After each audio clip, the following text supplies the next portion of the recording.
¿Quiere escuchar mi historia, señor? Soy de la Chacarita, con permiso del camalotal, con adobe alcé mi casita.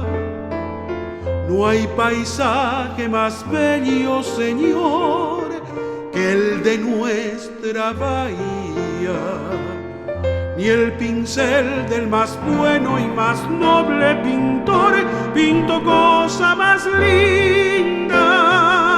Mi casita fue iglesia, señor, al unirme a mi amada, a la luz de la luna con su cuno esperé la alborada. En el charco más grande, señor, hay música de ranas. El Yuipacobá canta su letanía prendido a una rama. En el río modula su voz, doliente una guaranía.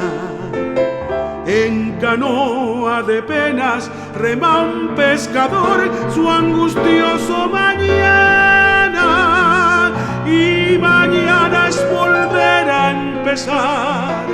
empezar la jornada, pero siempre empezar y volver a empezar esperando el mañana.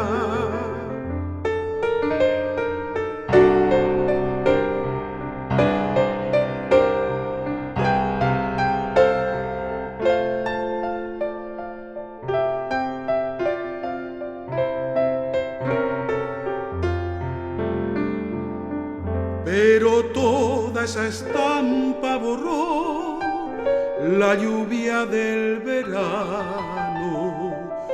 La crecida del río llegó con su canto de penas y angustias.